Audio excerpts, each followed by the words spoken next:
Hello, everybody. Welcome to 3-Point Perspective, the podcast about illustration, how to do it, how to make a living at it, and how to make an impact in the world with your art. I'm Jake Parker. I'm Lee White. And I'm Will Terry. And all three of us are professional illustrators. We've all illustrated for all the major publishers in the business. Together, we published somewhere around 75 children's books, and we've all taught illustration at university art schools. That's right. Each week, we come at you guys with different listener questions or sometimes fantastic interviews, depending on which week it is. Sometimes we agree, sometimes we argue, but each time you're going to learn something brand spanking new. Very good. All right. First question comes in from Sarah. She asked, here's the subject, don't know where I fit and I want to do too much all at once. Do you guys ever, does that sound familiar? No. I'm focused and streamlined and everything goes well. Yeah. So we're going to be answering this from experience. She says, I'm starting my career as a freelancer, barely starting. I'd love to do both illustration and animation work, motion design oriented. In general, I'd love to do a lot of things, but I know that especially when starting out, I need to focus on one market and go with that one. Early on, I thought I wanted to do children's books, but now I'm not so sure. I still want to do editorial work and illustrate books, but maybe not for children. I'm kind of wandering around, not really knowing where my style fits best as of now. What do you think? Are my skills even good enough for editorial work? So we can look at her portfolio, but and I'll just share the screen right here. That right there was me all through my 20s, even into my 30s. In my 40s, I've gotten a lot of clarity where even though I still want to do all this stuff, I look back at like the successes that I've had, and they always came from focusing on doing one thing and narrowing that focus. So the first sort of, I would say the first sort of step in this path is wrapping your head around that it's okay to want to do a bunch of things, and you picking one path isn't necessarily saying no to those things forever, but it is you making a commitment to one particular thing. Mm-hmm. And I think that's important, just to know that you can do that. You have it within you to do that. It doesn't mean you're never going to do those things, but you really do need to focus. So her work is really nice. Yeah. So we're on our, if you're listening, you can also see us on YouTube, on the Society of Visual Storytelling channel. Yeah. School of Visual Storytelling. We changed the name. Did we change it? Okay. Yep. Officially. Yep. And you look at her style, and it's bright colors, good shape language. There's a sort of a flatness to the illustration style, but lots of color, very good understanding of color, of composition. This is impressive work for someone who's barely starting out. Yeah. I would really say. Good. So really nice work. Worth it to go over to YouTube and check this out. Yeah. So I think the I'm just going to keep talking here until you guys, Well, I have something I want to share, but particular thoughts, but I wanted to say this before you get into that, Will, and that is, how do you find where you fit? So sometimes the reason you want to do so many things and you want to dabble a little bit in animation, dabble a little bit in children's book and editorial, is you don't know what you hate about those things yet either, right? Like you don't know what the hard parts about those are. When you've dabbled in it, you've just done the fun stuff, but you haven't done like the dark night of the soul stuff that goes with choosing any one path. And so maybe the early advice is try everything. Try everything for a few years and see really what you're drawn to, what you're good at, and what like makes you happy, like what fills your soul a little bit, and also what pays, like, because unless you're doing this as a hobby, you do have to get a check for the work that you're doing. And so I guess there's the two parts to my answer is, one, it's okay to want to do everything, and it's okay to feel bad about saying no to some things and picking a path, but also it's okay to experiment, but not experiment too long, because I think you really do find success when you choose that path. Mm-hmm. So go for it, Will. What were you going to say? I'm going to share my screen and just say that, like, in the beginning, when I first started out, I was doing what I would consider uninspired work. And I wonder why I can't flip through this. Is that yours? Yeah. That looks like Brad Holland. Yeah, there's definitely an inspiration. But I was doing, when I read her letter, I thought, this is me back in the late 90s, mid to late 90s. And what I was doing was I was going where the money was, right? And if you're just listening to this, Will's sharing his artwork from the 90s, which looks like artwork from the 90s. I mean, but it's good, really good artwork from the 90s. I mean, but you're getting the job done for sure. You're delivering on what these clients wanted. Yeah. And I hated it. I got to the point where I hated doing this stuff. And like this one, let me just describe this one. This is 3 people in business suits, and they're carrying a building in the shape of an arrow. It's an office building, and they're marching it towards a target, like the kind that you would shoot arrows at. Bullseye. Yeah. Yeah. This could be used for so many different instances. Yeah. like, the stock illustration. Like it's such a, it's like this generic, it could mean anything. What I noticed was in order to be successful financially doing this kind of work, I was copying the people that were doing it really well, right? Mm-hmm. But it wasn't inside of me. It didn't need to get out, other than I was trying to make a buck with it. And so it was good in that it made money to pay the bills. So that part was good. But it left me feeling like I wasn't being very creative and I wasn't learning a lot. And but it did give me painting mileage, which is really good as you're learning your craft. So I'm not saying it's wrong to make a decision based on doing a bunch of different things that aren't maybe your passion in art to make money.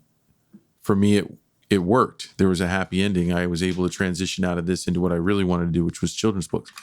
But I do know a lot of people who get stuck doing something they don't want to do, and they never really find the thing that they want to do, and they kind of fizzle out. I've known quite a few illustrators that aren't illustrators anymore because they were doing advertising work or doing something that their heart wasn't really in. And then when the market changed a little bit, they just went and did something else. Mm-hmm. So I actually know an illustrator, a really good illustrator. I don't know if he'd want me telling his story, but he was working doing this kind of work, and then the market changed, and he ended up becoming a bank teller, and then he ended up doing what he really wants to do now, which is gallery work, and his stuff is amazing, and it's passionate, and he's really successful with it. He's got his own gallery, and so. Inevitably, you've got to be. I think you need to be on the path to finding that one thing that you really love doing. Mm-hmm. Mm-hmm. I think too, like just going back to this, seeing your old '90s corporate art style, which it just reminded me of like how that style always is evolving and changing, and the current form of it now, like if there would be a Will Terry coming into the art world right now, he would probably be doing these flat, very weird proportion shaped people who are doing the business things. Yeah. The current style today is called corporate Memphis, I think is what it's called. Really? Yeah. Now I have to Google that. I've never heard that. Well, I'm sharing my screen. Corporate Memphis. We'll do right here. Can you see that? Oh, yeah. Boy, I do. Yeah. Yep. Yep. So that's exactly there's a name almost like a font. Yeah. So you'd be like, how do I get on Illustrator and learn all the tools of Illustrator. Here's what it is. My rep, the whole site is filled with this. And I'm like, I know there's not enough work for them to all be getting. Well, this is what everybody wants, who's like, if you're a startup and you need a website design, you're going for this style. You're not going for anything super illustrative. And even like this stuff translates well to licensing art right now.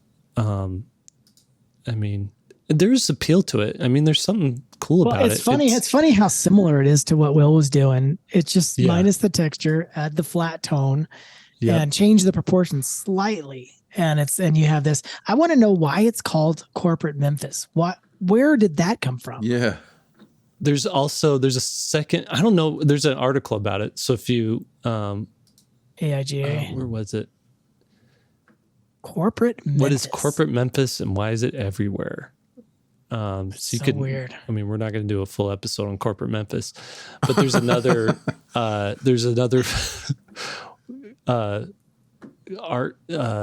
It's called. There's another name for it called global homogenization, art illustration style, which essentially is, and these key characteristics is there's no person typically is one particular race. No. People are somewhat gender fluid in these. And the whole idea is that you can look at one of these characters and just imprint yourself on it. Well, that could be me, no matter who you are or where you are in the world. So like blue skin, I see blue skin a lot. There's lots of, like we've got a green skinned person with. Since no one has blue skin, that could represent everyone. Right. And so it's just a way it's kind of like a font. You're right. This is the illustration version of a font. It's like, let's use a font that everybody can apply to. Here's an important question. How did you know that it was called Corporate Memphis? That's what I want to know as well. Yeah. Because one day I was like, what is this illustration style? So I typed in modern corporate illustration style because my daughter, we were talking about it and she was like, Dad, how come all these illustrations look the same? Like I go to this website and go to this website and they all look the same. And I was like, I don't know. So we just kind of dug it up and then it turns out, it'd been named Corporate Memphis. There's articles on it. There's people doing YouTube videos on it. And the more you dig into it, it's the style right now until and it's always one or two artists who have a breakout new style that looks a little bit cooler, a little bit, a company will be like, well, we want to be just a little bit different than everybody else. We're going to hire this illustrator to design something for us. And then everybody wants to be like that cool company. And then they start making their portfolios. And it's these like 10-year cycles where now everybody's doing the new corporate style. And really that's going back to Sarah's question. I want to do everything. Like, sometimes having that in you that you can, you're kind of like liquid. You could fill any shaped container that you're poured into, can be beneficial in the long run. Sometimes people get so dialed into this one style that they can't break out of it. And as trends change and people don't want that style anymore, the person who is able to kind of be fluid with their style and adjust and evolve a little bit is probably going to be getting more work over time than someone who is very stuck in a time period. That's not to say there's also artists who make their own style and no one else can copy them because it's such a unique style that it's almost timeless, right? Like it just is applicable no matter who or where they are. And those artists, I think, are a little few and far between.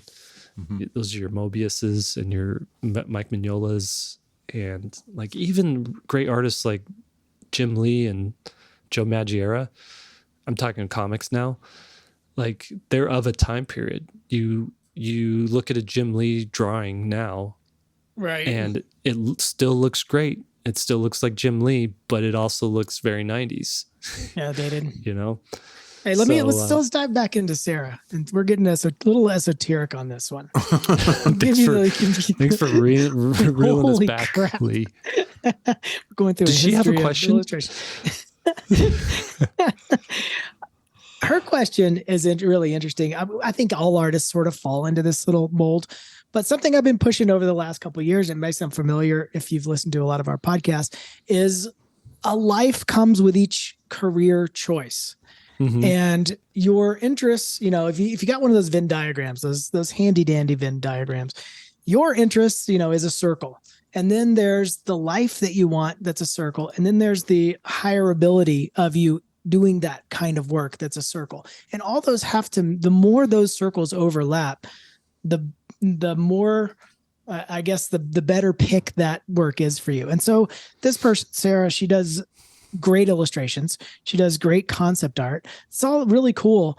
And she's pretty darn good at animation too. Yeah, she's good at all of it, but you can't do all of it, obviously. And that's kind of where she's stuck. And so I would come up with a short-term and a long-term goal. And if it sounds like she wants to do narrative art, but hasn't figured out what that is yet, that's okay though, because the narrative art stuff, no matter which one she does, whether it's a children's book, a graphic novel, whatever, comics, all that stuff takes time, and it's a slower gestation period than the production stuff for animation and concept art. So what I would recommend to her is do the quick stuff first, because if you look at the life that comes with it, you can work part-time as a concept artist. You can make pretty good money, especially with the talent level she is, while she's building up and testing out, like you were saying, Jake, some of this other stuff, mm-hmm. testing out whether she wants to do narrative or sequential art kind of thing. And then seeing if that life is going to be good for her, because here's the life that comes with sequential art: long periods of no employment and no paycheck, mm-hmm. and then a bigger paycheck that comes in possibly, and also working for a long time without the guarantee that something is going to pay off. As all three of us know quite well, you make a manuscript, it might take a year to do it and it may not sell. Mm-hmm. So how's that going to sit with you? And then if it does sell, you get one big check, and then you're not going to get another one for a long time. And so that just makes a certain life. Can you go on vacation when you want to? For years, I didn't take vacations because I was like, I cannot afford it. I have no idea when I'm going to get paid and who's going to pay me, and if they're even going to pay me, and is it going to be enough, and all that.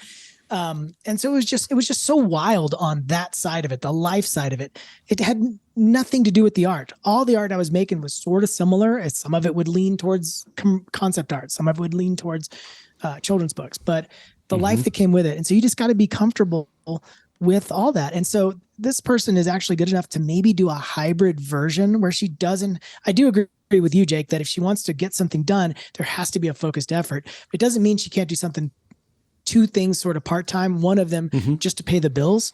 And then the other one is getting that one project that's, your heart project, that your I think I would recommend graphic novels, because she wants to go a little more sophisticated than children's books, even though it's a children's book style. So I would say graphic novel all the way.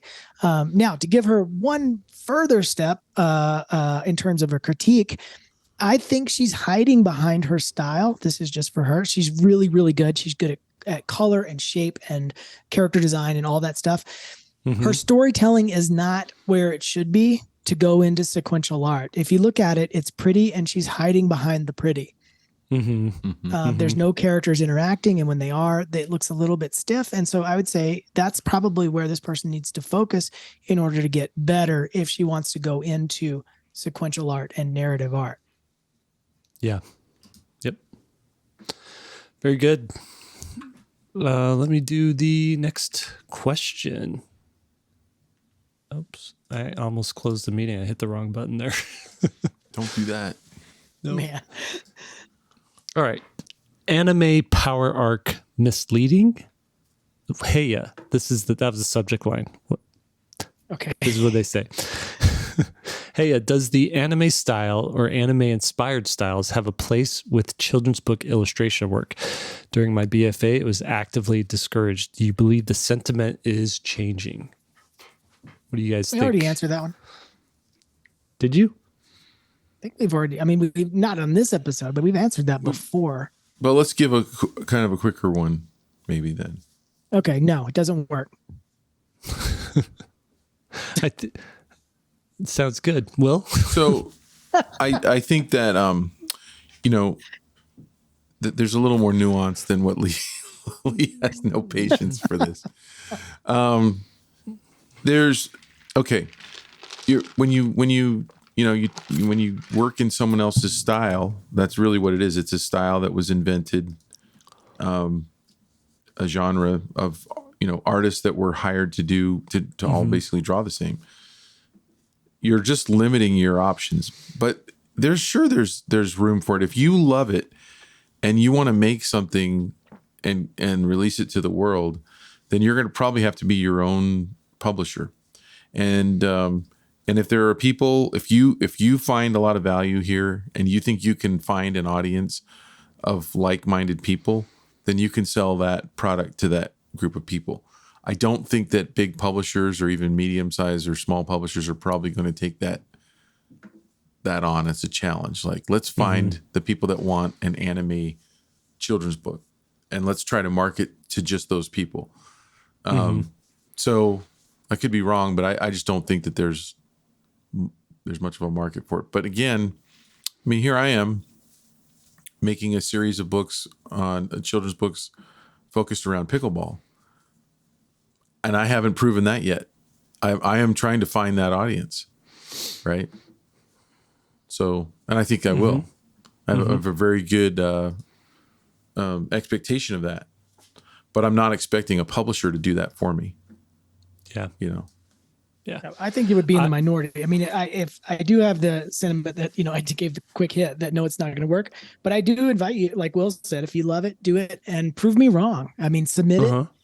Let us know. Say, hey, you were full of it. I submitted it and I got published by Simon & Schuster, and it's great. I'd love to be proved wrong here, but I agree with Will. I don't see it happening. One way that it could work. Yeah, I think if you you could do it as a sort of like a gimmick. That's what I was going to say. Yeah, if you wrote it into a normal story. Yeah. And they went into anime world or something, or, some kind of. Or you could do something like so stylized that it like pushes what anime style is. Almost like Hello Kitty is very Japanese, but is it anime? But, I know we're talking Hello Kitty's a 30-year-old property, right? But it's something that really pushed at its time, pushed the limit of what was like acceptable in the States. And because it was so appealing and so cool, people just ate it up and still to this day love Hello Kitty stuff, right? So that's one thing. That's like you being very much forward thinking and like, I've got something that I'm going to unleash in the world. It's this cool like world of where I'm pushing the style towards this other thing. But if it's just straight up anime stuff, you're better off leaning on it in comics and doing the comic stuff that way. Even American comics have anime influence, but they're not straight up or manga influence. They're not straight up manga one for one. Like, there's so much good manga coming from Japan that you have to be a pretty darn good American mangaka, like manga artists, to make something that can compete with them. And so it's just hard for an American publisher to like go all the way down that route. And there's a few that are willing to do it, and they can do it. However, a lot of them want that cool, edgy newness that you get with manga. So if your style leans that way, you'll find work in comics doing that. But children's books, that's a hard sell. It's a tough sell. Like we always say, like, go to the catalogs that the publishers put out every year, or every season. Actually, there's spring and there's fall and there's summer, winter, right? And these are all the books that they're going to be publishing in the next year. And you can look at the last year's. Just go to any of these publishers' websites, type in catalog, and you could see what they're excited about, what they're promoting and pushing. And that's how you know where publishers' heads are at. And they're always looking, if your art fits in with that, it's going to have a much better chance of getting getting published than if you're too far away from that. Also, look at the original art show from Society of Illustrators. I mean, that's like top art from children's books, and celebrated every year in the fall. And and they put out a catalog as well, and they show the publisher and the art director and all that stuff. So it's a great resource anyway, aside from this issue. So, but check it out and see how much anime is in there. Yep. All right, Lucas comes to us from Denmark. He says he's 31, living in Copenhagen, and he's a jumbo jet. He's a jumbo jet in taxi mode, afraid to lift off. Okay, so and I've been looking at his portfolio. I'll pull it up here so you guys can look at it. I think we've talked to him before on the podcast. I think have we? I think this so. Artwork looks new to me. I haven't seen it before. But he says he finds himself in a loop. He says, I keep feeling like I need to improve my skills and learn anything from storytelling and writing, 3D animation, digital painting, traditional painting, drawing fundamentals, and so on. He's another one of, all these artists, and myself included, feel like, I've got to be proficient in all these different disciplines. He says, these days it feels like we need to know it all to compete in the animation industry. He says, but I fundamentally feel too scared to really push something out there, write my own books and illustrate them, even though I know how. I think by now that keeping myself occupied with learning new crafts to pile on really prevents me from doing the real work. I love it when they answer their own question for us. Makes it a lot easier. I know exactly what to do, but do you think this was similar to the other question that we answered? This one's more, how do you cultivate the courage of putting yourselves out there in spite of fears and perfectionism? So I think the first one's more, which path do I follow? And this one is, he's leaning on learning new stuff to like kick the can down the road. I really can't go pro until I learn how to model in 3D.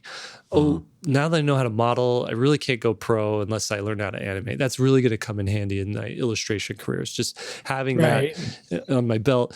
And then you get there and you're like, well, my color theory isn't that great. So I'm just going to, no more 3D for me. I'm just focusing on color theory. That's what's going to be my focus for the next 6 months. You got to watch out for being in like permanent student mode. That's what I call that, is where, and you'll never master all the skills, nor have we mastered all the skills. I mean, just look at Will's work. Jesus, he's got a lot of learning to do. Have you guys ever, I know you've done this where you've taken on a project that you, in illustration, or for me, I'll use teaching, that you didn't know how to do, but you learned on the job, right? So, oh my God, the first time I taught illustration, I got asked out of the blue. I had only been an illustrator for a year and a half, 2 years. So I didn't know this, but they were actually hiring me probably just as much because the students could relate to someone who was actually doing it, right? So it's exciting for a student to have somebody that's barely older than them that's actually getting really legitimate illustration work, right? So that's why they hired me. I know this now. At the time, I thought I was good enough to do it, and I wasn't. And I was petrified. I was shaking like a leaf on that first day of class. So, you go into class and you think your teachers know what's going on. And I didn't. I did later when I was teaching at UVU, but one of those first years at BYU, I didn't know what I was doing. And then even as I had been a professional illustrator for 20 years and really felt like I knew what I was doing, was really comfortable teaching the children's book class and teaching a composition class. And then I got asked to teach an oil painting class. And I'm like, look, I know how to paint. I know my way around acrylics really well. That's how I started. So I know that oils are a little bit similar to acrylics, but I ain't no oil teacher. I don't work in oils. And they needed a teacher. And unfortunately, those students that year got me instead of somebody who really knew what they were doing in oils. But what I would do is I would go on YouTube and look up oil painting videos. This is as I was teaching, right? Oh, I've done that many terms. And I would go in and see some demos and see the order of things how people were using some of the different mediums and stuff. And I would teach basically what I'd combine my painting experience in acrylics, which I had a lot of painting experience, and I could move paint around, but nowhere near as good as someone who actually worked in oils. And that's how you still made it work though. As long as you're, in that scenario, as long as you're a week or two ahead of the student, then you're okay. Yeah. But they were very appreciative, and I don't think they knew it, but I was scared as I was teaching. So my answer to this question is, that's how we learn in life. We take on something that pushes us, and we try to do our best, and hopefully we're successful, even professionally, and we are learning on the job. Always learning on the job. I mean, you want to have a base set of skills, and it looks like this person does have a good base set of skills. I always say that, use the quote, what is it? Necessity is the mother of invention. Mm-hmm. You pick the project. I'm going to make a book. I'm going to make a novel. I'm going to do that, whatever, new portfolio. You will find the skills that are required. And because you'll be doing an illustration, oh man, I need perspective on this. Okay. Just like Will, I'll go and just brush up on those perspective things from an SVS class or whatever. And you figure it out image by image, but come up with the project. Otherwise, that's the danger of being in student mode, is I need this class and all these classes. And it's like eating your vegetables always. You're never actually enjoying it. You're never making the thing you want. You're never making art. You're always practicing art. And there's a massive difference. Practicing art. Practicing art is no good. But like Will said, you're going to be thrown in to the fire occasionally. I have the one of the best memories of that for me is I was working as an illustrator. I've been probably pro for 3 or 4 years, maybe. I was living in Portland, and I just got a call from Sony. They had opened up a new office in San Francisco, and they wanted me to fly. They wanted to fly me down there and draw life-size robots live for the kickoff of this building. And you guys know my work. I mean, that's Jake. That is not me. And I just remember being on the plane, and I'm doing it in dry erase marker. No underdrawing, no nothing. That's amazing. And so I remember being on the plane and flying down there, and I've never been flown anywhere for an illustration before either. And so the whole just feeling of the job was elevated. It was a high paying job. It was a big client. It was a big city, and I was on a plane, and I don't have the skills to do this. That's the whole time I was like, oh my God, I'm a children's book illustrator. I can barely pull that off. And then now I'm going to draw these life-size robots. But I flew down there, took a deep breath, and I drew the robots, and I'll see if I can find them. Man, it was really fun, and they came out good. I also had to do a full on a giant board, probably 30 feet wide by maybe 9 feet tall, full drawing of the San Francisco Bay area, including a bridge, the Golden Gate Bridge. From memory. Not from memory. I used reference and stuff. I mean, I made sketches and stuff. But I had to draw that thing massive. David Hone helped me with that. It was just a massive job. But I had no skill set, no practice, nothing in my portfolio leaned towards that. And it's just one of those things you just go and you do it and you just cross your fingers. But again, it's a project base. You have to figure it out when it's a project base. It's not practice. It's do the thing, make the project. Yeah. And I'm just going through Lucas's portfolio here. Like, his style is all over the place. He's definitely got some really cool, interesting things in some of these. Some of them I think are a little half-baked still. And this is like, I look at these insect character designs, and I'm like, what's the story here? Who are these characters? I love the style. I love the background. I feel like this could be its own thing. Go make this book. And then I go to this next thing. I see this creature design, this succulent alligator. It's an alligator made out of succulent parts. And it's so well rendered, and it's such a different style. And I'm like, what is this for? What's the world that this belongs? And I'm like, finish that up, go flesh that out, build out this world more, and what's he involved with. Same with these. Here's another line of characters. It says orbit, and there's colorful characters, and they're all different shapes. And I'm like, what are these? Are these like Pokemon?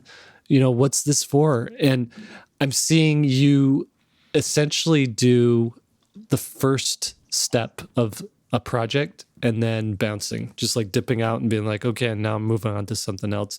And I agree that, and his question is, how do I get that confidence? How do I do it?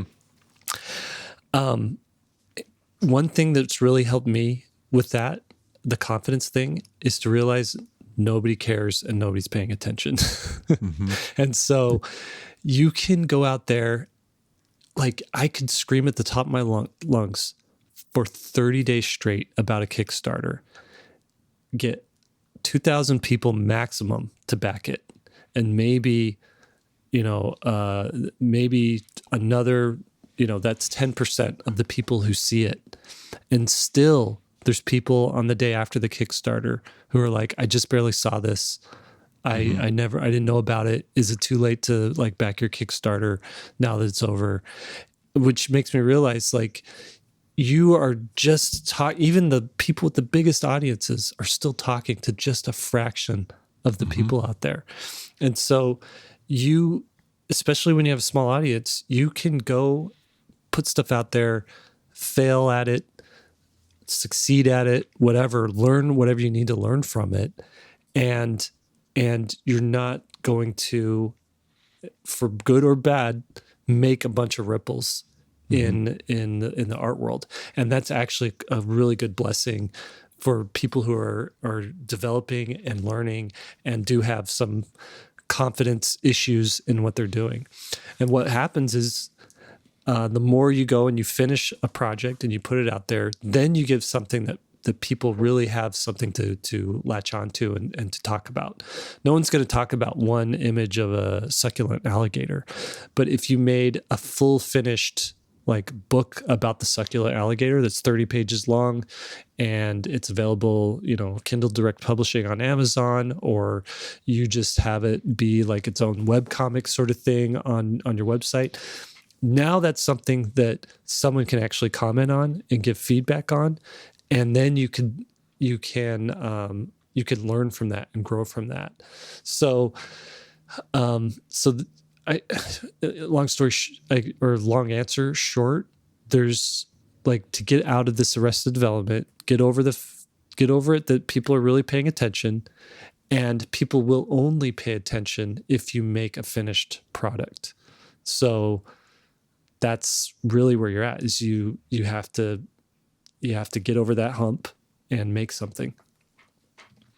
That's such great advice, Jake. Lee. I see where I sit with you. So I actually just did a thing for How to Fix Your Art. The interesting concepts presentation where I talked about basically addressing like his portfolio. A portfolio like his, in that to me, the only way or the best way to get clients to give you work is to change them emotionally, right? So they roll up to your site. If they don't care, if it's just another portfolio, obviously they're just going to roll on to the next one. You have to interrupt their day. You have to interrupt them with something that's disturbing or something that's incredibly emotionally heartfelt or funny or disturbing. Some emotion you have to make them feel. And doing character designs, doing environment designs, which I saw a lot of that, is going to pretty much just kind of put you in the category of just any other artist. But doing something that has a lot of story that people can relate to, something that is ironic, something that is emotionally charged, something that's sad or happy or something. Well, at least has some kind of concept, like even like Will's old corporate stuff from the 90s. At least those things like make you think with what the characters are actually doing. Yeah. So it's just a missed opportunity not to have good story. And we do have a PDF at SVS. It's called Portfolio Perfection, and we give it out for free. So if anybody wants that, you can contact me, and you'll have to find me. Got to track down Will first. But I send it out every week. I send it to a bunch of people that info at svslearn.com. Yeah, you could send it if you're interested in that. Yeah, and I'll give it to Annalise, and she could send it out. That's probably a good way. Yeah. Yeah. But it's the stuff that you need to have in your portfolio to attract art directors. Mm-hmm. Yep. Last question here from Sonia, and I'll narrow it down. It's she has a lot to say, but it's essentially this. The subject is what to declutter to make way for new beginnings. She says, as I work on new pieces, I find it a hard time removing the old. Am I too attached to them? How do you decide what to keep? How do you declutter your website? What's the KonMari? Is that how you say it? KonMari or the KonMari? What's the KonMari method for illustration websites? Yeah, so that's like I think it's going to be a question for anybody at any level of their career, right? And we started off this episode with Will sharing his old 90s editorial work. How come that artwork isn't still in your portfolio, and how did you how were you able to get rid of it? Well, one, it's a different genre, and I started to just try to advertise towards children's book publishers. But my advice on this is, whenever I look at a portfolio, if I'm doing a portfolio review at a convention like SCBWI or something like that, I do the same thing every time. I look at the portfolio and I go, okay, I want you to tell me what your best piece is, and they just know. They're like, this one. I think it's this one. This is one I like. Yeah, I'm like, yeah, that's your best one. What's your next best two pieces that you couldn't possibly get rid of in your portfolio? They come up with two of those. That's how you get rid of the worst ones. Yeah, is you keep the best ones that you cannot possibly not show, and the worst ones will reveal themselves to you. Right. I think though. Your first thing you said there, though, I said, how were you able to get rid of those? You're like, well, I was changing my portfolio. I was making a children's book portfolio. Those were editorial, so I just didn't keep them in there. That right there is part of the answer, too. Once you figure out what it is you're going after, go through that portfolio and eliminate anything that doesn't support that, right? Yeah. So that's like your first sort of pass at it. And one of the things I see all the time is like master studies and life drawings in portfolios. Those are not necessarily the thing you want to be sharing to get any sort of professional work. All it does is it shows that you're able to do life drawing and master studies. It doesn't answer the question, can you tell a story? Can you create a character on your own? What are unless there's a client that's like, I need you to do a bunch of life drawings for me, then they're looking for people with life drawing in their portfolios. But I don't know if those jobs exist. Like there's some rich billionaire who just needs an artist in the hall doing life drawings while they're caviar, maybe something like that. But so eliminate any sort of student work first. Any sort of master studies or life drawings or anything, street sketches, stuff like that. That stuff's great to like have in a little section on your website. Maybe it's like my sketchbook or something like that, my studies. But your front and center portfolio, have it be focused on the direction that you're headed and have each one of those pieces support that. And I love what Will was saying, like pick your best one, second best, do like the 10 best, and then eliminate the rest and start adding new pieces to them. You have to know that you have this emotional attachment to your work because you're more, maybe you're starting out more and you haven't done maybe you haven't done 10,000 pieces of art before, or 5,000, or even 1,000, or even 500, but you have an emotional attachment because you made that thing. Whereas art buyers, art directors and editors and people that use art, they see portfolios every day. They're exposed to some of the best illustrators in the world, and good artwork doesn't really impress them anymore. So the fact that like you're looking at a piece in your portfolio that you still like, and you have this emotional attachment because you remember making it, and you remember like it was at one point it was the best thing you ever did. That's why it's in your portfolio, because at one point it held the best spot. But now it's fading, and you have to realize that all it's doing is holding you back. It's a boat anchor in your portfolio. Yeah. Lee, did you have any thoughts on this one? No, I agree with you guys. Same thing. 2-point perspective today. I was finding the image from that Sony job. I'll share it if you want to see it. Yeah. Yeah. What are you looking at here? I got two. It's not I don't have the robots one, but I got two of the illustrations. So here's the San Francisco shot. That's and remember, really nice. It's on dry erase board. So David Hone was a huge help with me. Does not look like your style at all. No, and then here's another one that I did. So I did a bunch of tech along with robots and cars. So here's another one. You guys need to see this. This is not the Lee White we all have come to know. This is incredible. No. This is like industrial design on a whiteboard. Right. Yeah. Just with a dry erase. But I was shaking the whole time making these things. I mean, the scale, I just wish I had shots of the scale because it's huge. How are these images so clean? Because they're huge. They've been reduced down. Yeah. Well, I mean, it's also just, I get rid of the levels and all that stuff, but it's just on a whiteboard. Okay. It just looks like they're digital. I don't see any edges or any whiteboard, or it doesn't look like a photo of it. It just looks like. I mean, this is from David's stash. So we were sending sketches back and forth and all that stuff. So this is what he had left over. I don't have any of the job left over. I wish I had the robots because I shot the whole room and the scale and all that stuff. But anyway, but totally different, right? Than you guys would expect from drawing. This is like the weird part of being a pro illustrator, especially in those early years.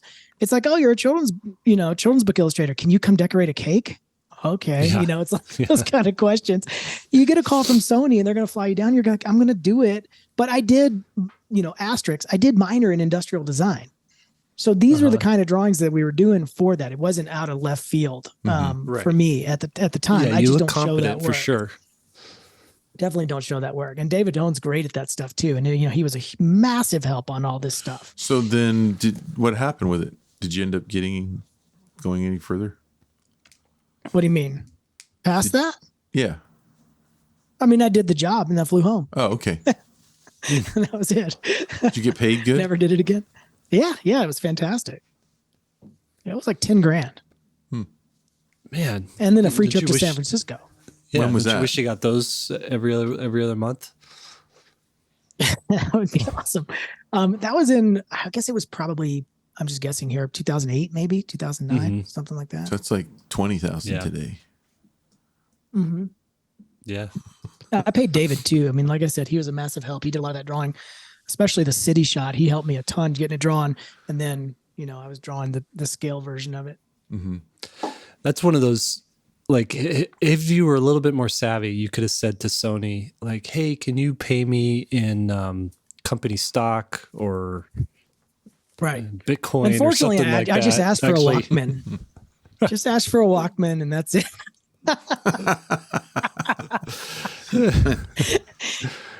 Oh, man.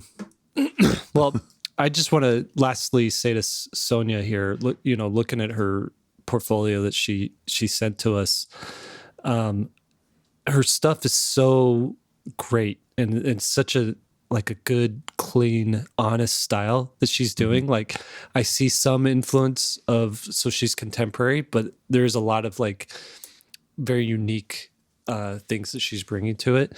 And so I feel like her portfolio's a really good representation of what I would say is a competent illustrator, I just think maybe get rid of your bottom 5 or 10 pieces and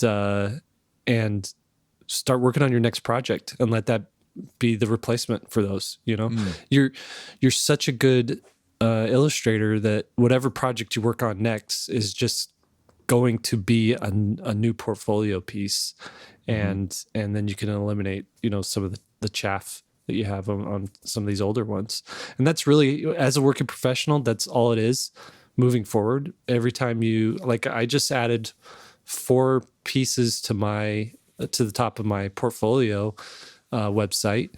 And these were ones that I made in the past 6 months, and working on them slowly. I put a new print in the shop, and that's also a portfolio piece that I could stick in my website anytime I finish a children's book or a concept art job goes public and I can share that art. Just add that to it and look at the overall thing. And if there's something there that's like, oh, I wouldn't want, if someone hired me to do that, would I want to do that still? Mm-hmm. And if that's the case, then keep it. If it's not the case, then eliminate it. All right. I think that's it for our questions today. Did you guys have anything you wanted to add? It was a nice theme going on here today. It's seam themed. That's hard to actually say. Theme. Put big emphasis on portfolio, but what I love about that is people are thinking of their work as a whole and not just making individual things that don't go to anything. And so that's great. Yeah, it's really good stuff. Well, cool. All right. Well, so before you take us out, what are you guys having for lunch today? Oh, this is Will's attempt. We decided to put our banter in the middle, but then we didn't add any banter, so we forgot our banter. That was a weak segue. Yeah. What are you? I mean, like our listeners, they probably are eating today. Some of them might actually be getting ready to get something for lunch right now. I'll tell you, Will, because mine actually has a little bit of a story to it. Are you ready for this? Yeah, I can handle it. 90% of our audience just turned off the podcast, but let's go ahead and go into this lunch. Before you guys leave, become a subscriber at svslearn.com. Okay, so here's our just wanted to get our little plug in there. That's who sponsors this podcast. Every other week, Allison makes, on Fridays or Saturdays, she makes a big pot of beans, not refried beans, but like pinto beans. Yeah. And so we eat a bowl of beans and we get some cornbread sometimes, or we get tortilla chips. And usually what I'll do is I'll put cheese on a tortilla, toast it, and then I cut it into little wedges and I scoop that into the beans. And you get your protein, you get your fiber, you get a little bit of carbs and some dairy. Are you doing the low carb tortillas? No, I'm doing straight up flour tortillas. Oh, okay.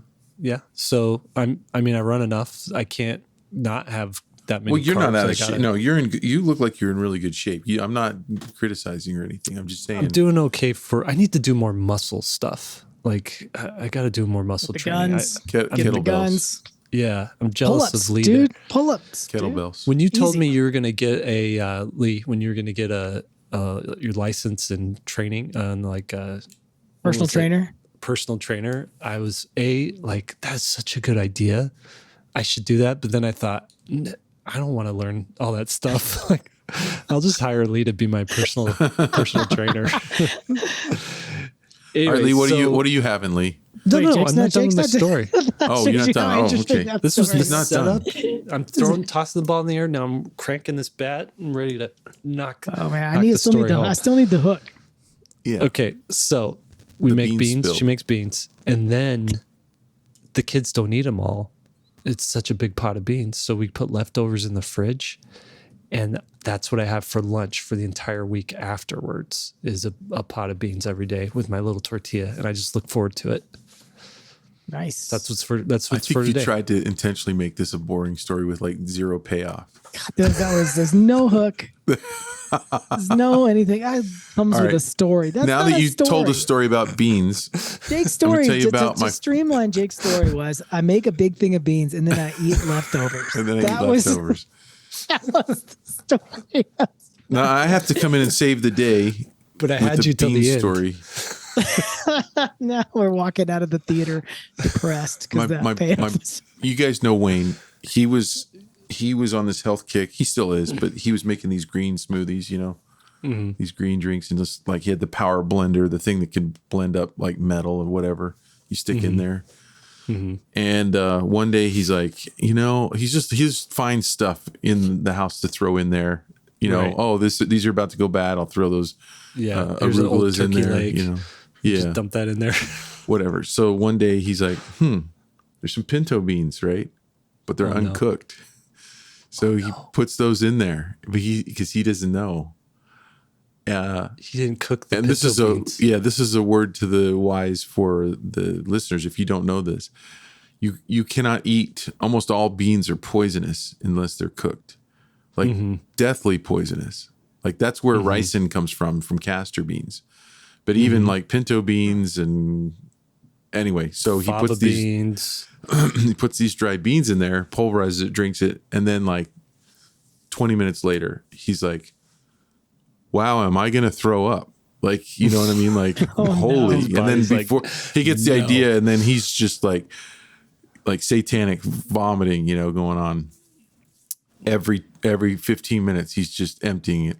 So he's like, maybe it had something to do with the beans, because that's the only thing that I've done differently, So he called poison control, and they're like, you did what? And how many? Anyway, he your body knows how to take care of it, but that I had to resurrect your bean story, Jake. Dude, I'm going to end on a good food story. Appreciate because that. These are so lame. But we'll ratchet it up a little bit. I'll tell you this. We had a little incident. My son spent the night over at a friend's house the other day, and there was this kind of awkward moment about why he wouldn't eat breakfast. And that tracks back to an actually interesting food story about why he wouldn't eat the breakfast. So let me explain that first. Do you remember like 6 or 7 years ago, there was a story of these people that found a finger in the chili at Wendy's? Yeah. I don't know. I didn't hear about that. I remember that. It was like from the knuckle down, like a finger in the chili. And it turns out it was a total fraud.